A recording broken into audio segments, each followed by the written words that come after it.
Bonjour à tous. Aujourd'hui, nous allons parcourir un avion sympathique, mystérieux, énigmatique et peu connu, le Farman 190 et ses dérivés. Peu connu, mais pourtant, il va écrire de belles pages dans l'histoire de l'aviation et de l'histoire de l'aviation française en particulier.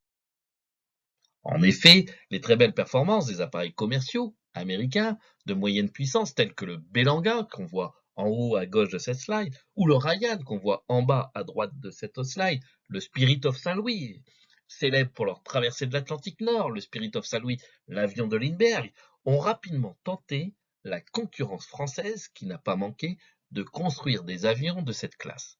Je reviens rapidement sur Lindbergh. Vous avez dans Aero Masterclass une vidéo en français et une vidéo en anglais sur Charles Lindbergh que je vous invite à parcourir. Le premier donc de ces avions fut un Potez 230 chevaux, suivi par un Newport de Lage, un Blériot et un Farman. C'est à ce dernier que nous allons nous intéresser aujourd'hui. Le Farman F190, qui présente des caractéristiques bien particulières, n'en est pas moins très conforme aux traditions de son constructeur. Le poids à vide est de 935 kg. Il est sensiblement égal à celui des appareils américains de même catégorie. Malgré sa surface beaucoup plus importante, ce qui a contribué à lui donner de remarquables qualités de vol dans les conditions d'utilisation les plus difficiles auxquelles il a été soumis. Il en a la particularité d'avoir des glace-hublots placés dans les portes et les parois de la cabine qui peuvent être levées ou baissées à volonté, comme nous allons le voir dans la prochaine slide. Comme vous voyez, il y a un rail qui permet de lever et de descendre cet hublot. L'installation intérieure permet d'adopter 3 formules différentes suivant les besoins, 2 pour le fret et 1 pour le transport de passagers. Pour le transport de passagers, 2 rangs de 2 sièges pour 4 passagers, chaque rang étant desservi par une porte, celle de l'avant, utilisée également par le pilote pour accéder à son poste de pilotage. On voit le siège en haut à droite de cette slide. Dans cette disposition, les bagages sont alors placés à l'arrière dans une soute spéciale. En ce qui concerne le fret, on pouvait, comme je vous l'ai dit, l'utiliser comme fret, comme transporteur de fret, donc un avion cargo. On pouvait enlever soit les 2 fauteuils, se placer à l'arrière. Pour info, ils sont tous amovibles, on peut tous les enlever. On était en mesure d'installer 200 kg de fret. Et si on retire tous les fauteuils, alors on n'avait plus qu'une seule et unique soute susceptible de recevoir 400 kg de fret. Le train d'atterrissage est très large, il fait 3 mètres. Il s'articule au fuselage et au madel. Il est équipé de pneus. Alors vous allez me dire pourquoi on parle de pneus, c'est quand même hyper important. C'est des pneus de dimension 800 par 160 à basse pression. Et c'est grâce à cette basse pression que ça facilite les atterrissages sur un terrain difficile. Le train d'atterrissage est complété par une béquille métallique placée sous l'empennage horizontal. Vous pouvez ici admirer une photo du Farman F192 du musée de l'air. C'est les mêmes roues que pour les autres Farman 190. Donc le Farman F190 est à l'origine équipé d'un moteur Gnomeron Titan 4 en étoile d'une puissance nominale de 230 chevaux. Le prototype, qui porte les lettres Foxtrot, Alpha, India, Victor Papa, volé au début de l'année 1928, rapidement d'autres appareils vont le suivre. Ce modèle-là précis est présenté au 11e Salon international de l'aéronautique. Comme vous pouvez le constater sur cette slide, on voit les couleurs, bleu ciel et blanc, et vous verrez, il va avoir plusieurs couleurs suivant le modèle de Farman. Les caractéristiques générales de l'appareil, avec le moteur Gnomeron Titan 4, il fait 14,10 mètres d'envergure, il a une longueur de 10 mètres et une hauteur de 2,50 mètres.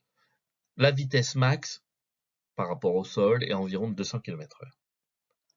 Les dérivés du Farman F190 portant des numéros différents, ne se distinguent de l'appareil original que par leur moteur à quelques exceptions près.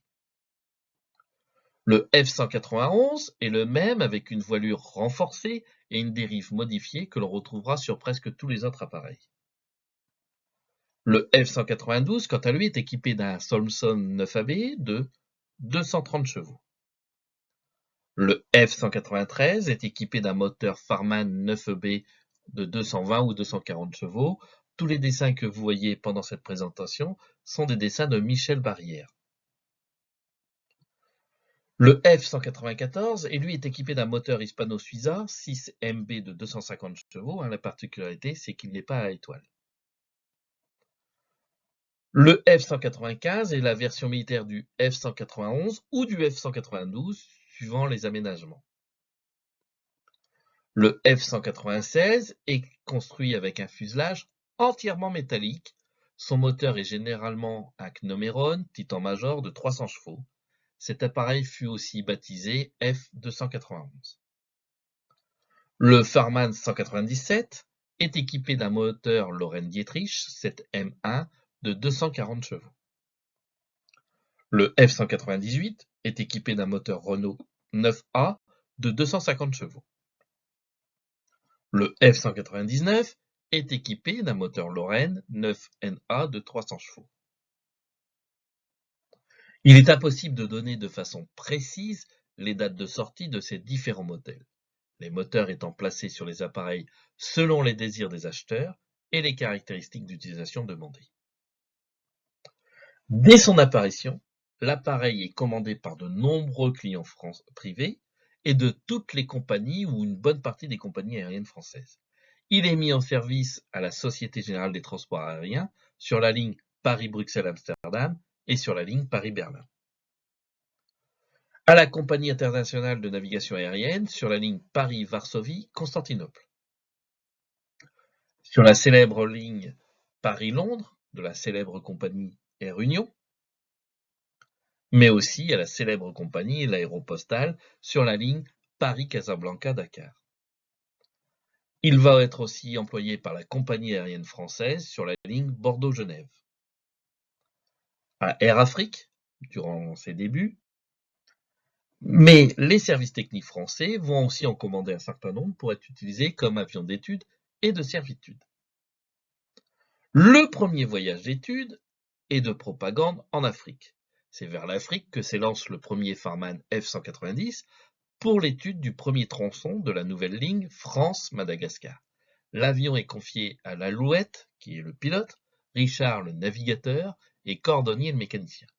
Il est baptisé Air Afrique du nom de la compagnie en formation.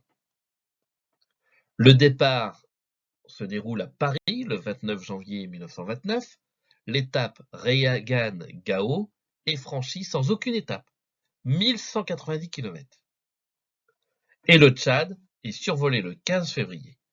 Après avoir effectué des vols d'études en Afrique équatoriale française, le Farman prit le chemin du retour et rentre le 29 mars sans encombre. Il a effectué 15 000 km dans des conditions climatiques souvent difficiles.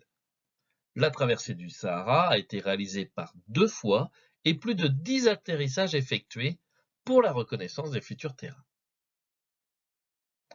Sur Farman F-190, du 26 mars au 20 avril 1929, les pilotes Bailly et Reginensi, avec le mécanicien Marceau, réussissent à rejoindre Saïgon en 11 étapes d'environ 1000 km chacune, soit 11 060 km en 78h35, avec une vitesse moyenne de 151,84 km/h.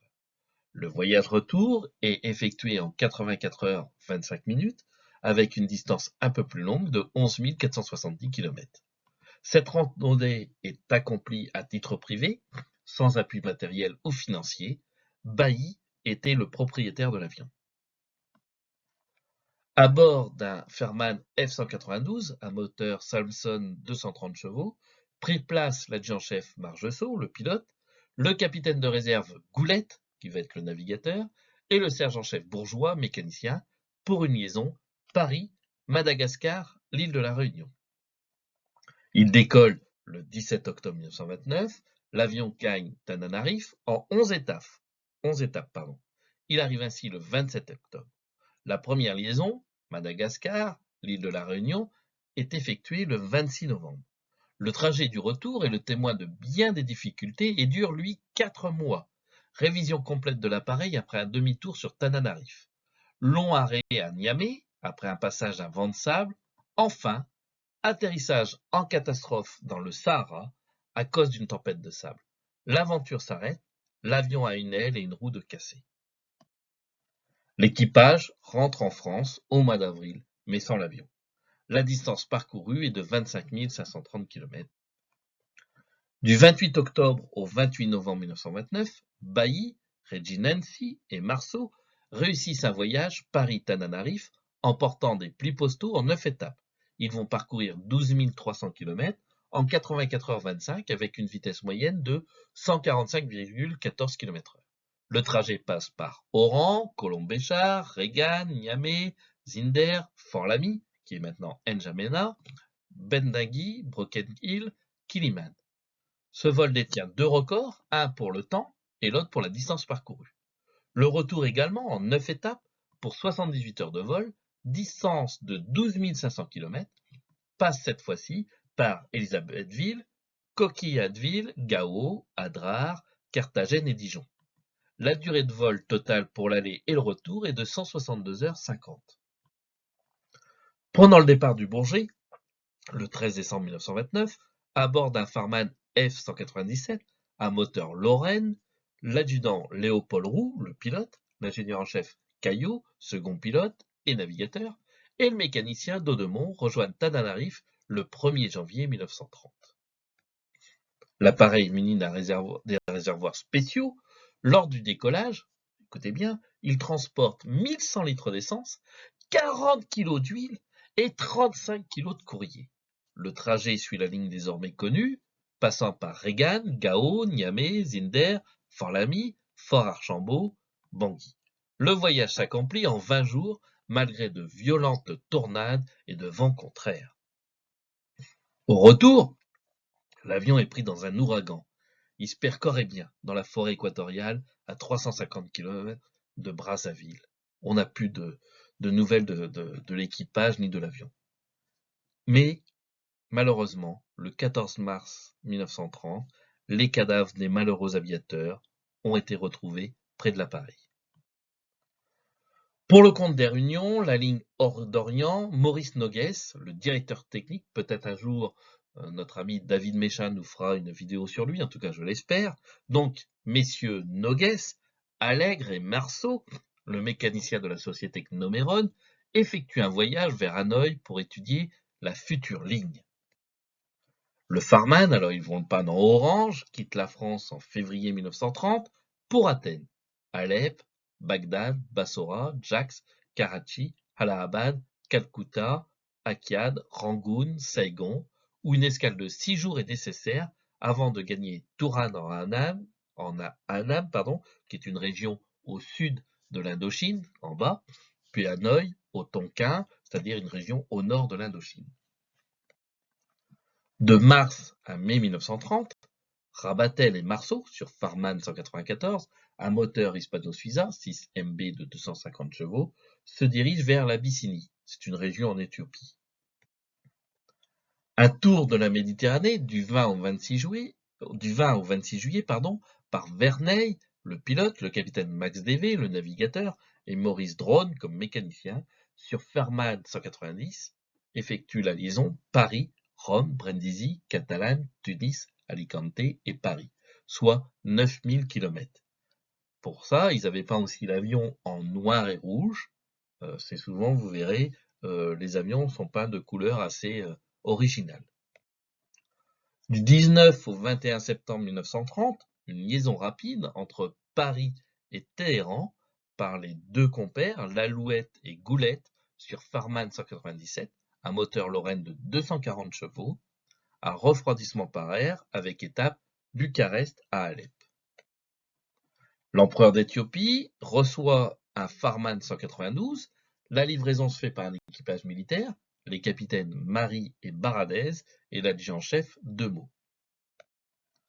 Du 8 au 18 novembre 1930, un record de vitesse sur la distance Paris-Saïgon est effectué par nos deux compères, l'Alouette et Goulette, avec leur Farman 197, soit 11 350 km en 5 jours et 4 heures. Le retour Saïgon-Paris du 1er au 8 décembre avec à bord M. Pasquier, gouverneur général de l'Indochine, est réalisé cette fois-ci en 5 jours et 16 heures 14 minutes, à peine 12 heures de plus qu'à l'aller, soit au total, depuis le départ, 25 300 km. Parallèlement à ces voyages, Rien ne pouvait mieux illustrer la qualité de ce petit avion, le Farman 192, et les autres, à moteur de 230 chevaux. Là, c'est le record féminin que va être décroché par Lena Barstein sur un Farman 192. Elle charge l'avion de 2000 litres d'essence. L'appareil est prêt à 7 heures du matin, le 1er mai 1930. Elle tourne autour du terrain du Bourget et se pose à bout d'essence après 35 heures 40 minutes et 55 secondes de vol. Elle va battre ainsi de près de 9 heures le record détenu par Maryse Bastier, et par ce vol, elle enlève même à Lindbergh le record de durée pour un pilote seul, donnant ainsi une leçon de volonté à toute une génération de pilotes. Vous la voyez ici en photo. En 1931, les raids continuent. Vautier, Poulain et Parisé sur Farman 190, qu'ils ont baptisé Général Lapérine, effectuent une randonnée de 2 mois vers le Tchad, parcourant 15 400 km. Ils rentrent le 26 janvier. En février, le capitaine Arrachard, directeur des services aviation des usines Renault, à bord d'un Farman 198, équipé d'un moteur Renault 250 chevaux, le premier de cette catégorie, effectue le circuit Paris, Marseille, Tanger, Villa-Cisneros, Mopti, Wallen, Tanger et Paris. Il vient ainsi de faire un vol de 1200 km. Le premier périple aérien de l'Afrique du 8 avril au 17 juillet par la mission de Destailleur-Chantraine avec le pilote Giraud et le mécanicien Mistro est réalisé par un Farman 197 dénommé Paris, un moteur Lorraine Misard de 240 chevaux. Donc vous voyez, il a les couleurs un peu un bleu-blanc-rouge qui permet de montrer haut et fort les couleurs de la France. Le but de ce voyage consiste à jalonner les routes aériennes susceptibles d'unir nos colonies africaines, prouver la possibilité de la création de ces routes, même sur des régions où elles semblent impraticables. L'avion parcourt une distance de 36 000 km en 37 jours de vol effectif. De très nombreuses étapes mènent l'équipage jusqu'à Léopoldville, à l'aller, puis vers l'Afrique du Sud pour rentrer en remontant tout le long de la côte orientale par Natal, le Mozambique, le Tanganyika, Djibouti, puis Aswan, Heliapolis, Le Caire, Benghazi, Tripoli, Tunis et Oran. Et chaque étape, vous voyez, il a été écrit sur le fuselage de l'appareil. Ils arrivent au Bourget, triomphalement, le 17 juillet 1931.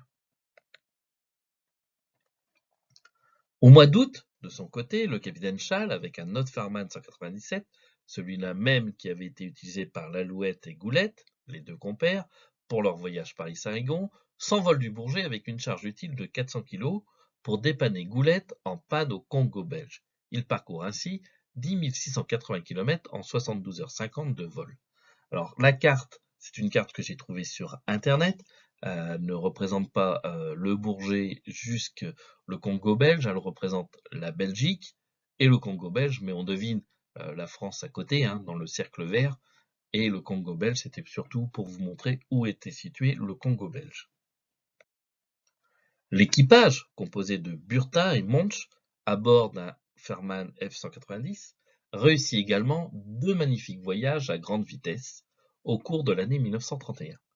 Le premier, Paris à Tokyo, et retour du 2 mars au 9 avril, soit 35 000 km en 250 heures de vol, avec une vitesse moyenne de 140 km/h. Le second, de Paris à Madagascar, et retour du 28 octobre au 25 novembre, avec le même appareil. En 6 jours, 9h45, temps record, pour l'aller Paris-Tananarive en 9 étapes. Donc vous voyez, là aussi, on écrivait les étapes sur le fuselage et on a peint des emblèmes, etc. de certaines étapes.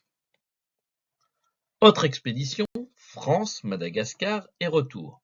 Le départ le 23 novembre de Tossu-le-Noble, c'est en banlieue parisienne, par le capitaine Arrachard avec un Farman 198, un moteur Renault de 250 chevaux. Le même jour, le 23 novembre, le capitaine Goulette et Salel décollent d'Istres pour Tananarive en 4 jours et 8 heures et rentrent en 5 jours 9h45, emportant 1500 lettres. Donc là, vous voyez, il était peint en rouge et blanc, là aussi avec des villes qui sont marquées sur l'avion, et aussi des dessins qui sont peints sur l'avion. Il est difficile de citer ici tous les parcours réalisés à bord de ces appareils Farman au cours de cette année 1931. L'excellence de ce matériel n'est plus à démontrer. Il est impossible toutefois de ne pas mettre en très bonne place quand même le remarquable voyage du vicomte de Cibourg et de son épouse, accompagné du mécanicien Damé. En effet, il s'agit d'un aller-retour Paris-Pékin. Ils vont mettre 2 mois et demi pour le faire, de juin à septembre.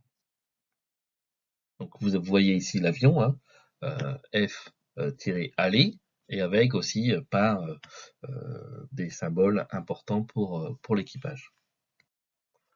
L'équipage, Dessteier Chantereine, avec Freton comme pilote et Mistral comme mécanicien, sur Farman 197, est le premier à traverser le continent africain d'est en ouest, par le 13e parallèle. Donc il part de Djibouti pour se rendre à Dakar. Vous pouvez remarquer sur la photo de gauche, que j'ai agrandie, la modification apportée sur l'appareil. Une longue manche à air a été ajoutée pour améliorer l'aération de la cabine dans le Tour d'Afrique à montrer l'insuffisance. On s'imagine très bien qu'il faisait très très chaud dans l'avion. Quand je dis que je l'ai agrandi, ce n'est pas moi, c'est sur le site internet que je vous parlerai à la fin de cette vidéo. Les aviateurs, Goulette et Salel, réalisent un voyage Paris-Le Cap du 17 au 20 avril, soit 3 jours, 18 heures, 15 minutes, temps réel de vol 64h19, avec une vitesse moyenne de 180 km/h. Ils ont boosté là. C'est la première liaison Europe-Afrique du Sud dans un temps aussi court. L'équipage français bat le record de 22 heures, le record de Mossillon, sur Londres-le-Cap, en empruntant sensiblement le même itinéraire. Afin de rendre hommage à son ami Marcel Lalouette, décédé en Espagne lors d'une tentative de record sur avion léger le 30 mai 1931, Goulette, qui était souvent en vol avec Lalouette, baptise son avion Marcel Lalouette pour lui rendre hommage. En 1933, l'événement principal de la gloire de notre Farman est le voyage de Maryse Hills du 1er au 16 avril à bord d'un Farman F291. Sa dérive de Farman F190 est remplacée par une dérive moderne de type Farman 193. Elle relie la France au Tonkin en 5 jours, 20 heures et 45 minutes, puis effectue un voyage touristique jusqu'à Tokyo. Le retour Tokyo-Saigon-Paris s'effectue du 27 avril au 14 mai. Il est très perturbé par le mauvais temps, surtout dans sa première partie de vol. Un certain nombre d'appareils de Farman F190 sont achetés par l'État, comme on a vu tout à l'heure, pour servir en France mais aux colonies. Ce sont des appareils standards, mais spécialement équipés pour des missions de liaison, de relève photographique et de transport sanitaire. Comme vous pouvez le voir ici, il y avait moins de hublots et on l'équipait avec des brancards pour pouvoir mettre les blessés dans l'avion. Certains vont même être équipés de mitrailleuses montées à l'arrière, comme vous pouvez voir en dessin et en photo ici. Il y aura environ 130 appareils de toutes versions construites. Ici, vous l'avez aux couleurs d'Air France. Cet avion a aussi été vendu dans plusieurs pays, le Portugal, que vous voyez en haut à gauche de cette slide, de l'Espagne, de la Suisse, de la Roumanie, de l'Éthiopie, la Yougoslavie, l'Uruguay, l'Argentine, le Venezuela et même en Belgique.